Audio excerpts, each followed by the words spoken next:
আমরা দীর্ঘ প্রায় 13 বছর অপেক্ষা করেছি জনাব রফিকুল আমিন, আমাদের ডেস্টিনি পত্রিকার সম্পাদক প্রকাশক। উনি আমাদের কয়েক দফা আশ্বাস দিয়েছেন।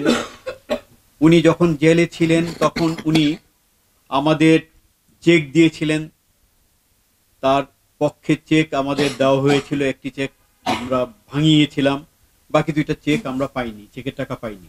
উনি যখন মুক্ত পেলেন জানুয়ারি মাসে, বেরিয়ে উনি বললেন আমার কাছে যে যা পায় আমি অবিলম্বে টাকাগুলো পরিশোধ করব। আমরা আশার আলো দেখেছিলাম। আমাদের যোগ্যতার ভিত্তিতে আমরা এখানে নিয়োগ পেয়েছি, কোনো সুপারিশ না, কোনো লবিংয়ে আমরা এখানে আসিনি। আমরা আমাদের মেধা, আমাদের শ্রম, ঘাম ডেস্টিনি প্রকাশে আমরা ব্যয় করেছি এবং এই টাকাটা আমাদের সৎ পথের টাকা, আমাদের হালাল রুজির টাকা। এই টাকা আমরা ছাড় দিব না এবং কোনোভাবেই দিব না।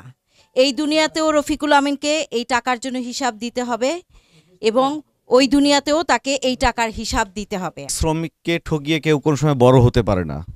রফিকুল আমিন দীর্ঘ 12 বছর 13 বছর আগে আমাদের কষ্টার্জিত পরিশ্রমের টাকা দেওয়ার প্রতিশ্রুতি করে আমাদেরকে স্ট্যাম্প করে দিয়েছে।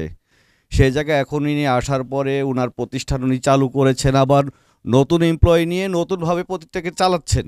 কিন্তু আমরা কি দোষ করেছি? আমাদের কি কোনো দোষ আছে? আমরা কাজ করেছি আপনার এখানে, কাজের টাকাটা চাচ্ছি, অন্যায় কোনো কিছু চাচ্ছি না আপনার কাছে। আমি প্রথমে বলবো, রফিকুল আমিন সাহেব বৈশাখী টিভিতে যখন আলাপ আলোচনা করেন, উনি ওনার বডিতে ডিভাইস লাগাইছেন, ডায়াবেটিসের মেশিন লাগাইছেন।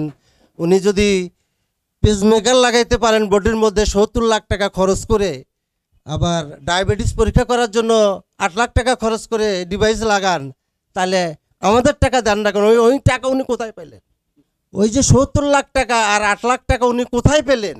ওনার কাছে যদি টাকাই না থাকে তাহলে উনি টাকা পেলেন কোথায়?